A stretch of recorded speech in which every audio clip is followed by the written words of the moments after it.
প্রথমে জানাই সবাইকে শুভ দুপুর আর শুভ সানডে, ঠিক আছে। আর হচ্ছে সানডে স্পেশালে মাংস তো হবেই, চিকেন তো হবেই, ঠিক আছে। সামনে জামাই ষষ্ঠী, তখন স্পেশাল স্পেশাল রান্না হবে, তা তোমাদেরকে শেয়ার করবো যদি পারি, ঠিক আছে। চলো এখন রান্নাটা করে নিই, ঠিক আছে। খুব গরম লাগছে।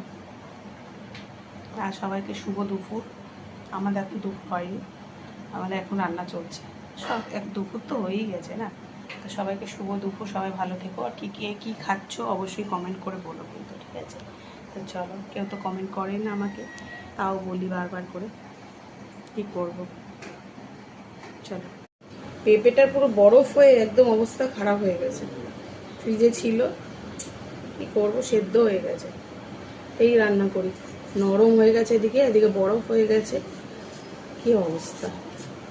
ওই পেঁপে দিয়ে বড়া দিয়ে আলু দিয়ে তরকারি করব, সেটা তোমাদের দেখিয়েও দেবো।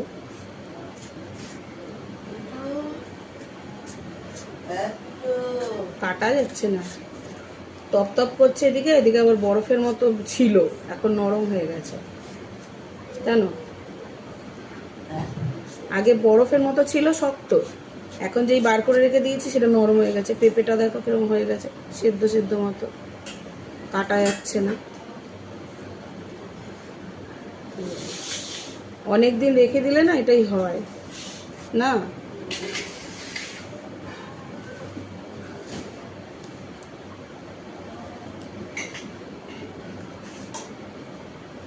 এত গরম আর ভালো লাগছে না জানো, এত গরম সহ্য হচ্ছে না, সব ধরে ধরে দিচ্ছে।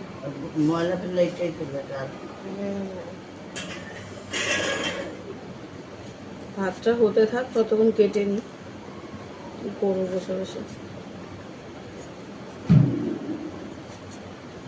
পেঁপে দিয়ে আলু দিয়ে কতটা কালকে ছ্যাঁকা খেয়েছি হাতের মধ্যে, জ্বালা করছিল খুব। পেঁপে দিয়ে আলু দিয়ে বড়া করে তরকারি করব, আর উচ্ছে কটা একটু ভাজা করব, ব্যাস। আর মাংস করব।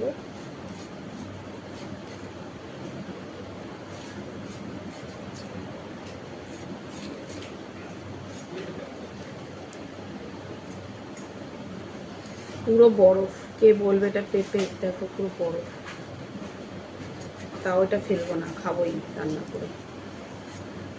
কড়াই দিলে কেমন হবে আমি জানি না, ফেলে দেবো না। এত দাম দিয়ে জিনিস এনে ফেলে দেবো, গায়ে লাগে না।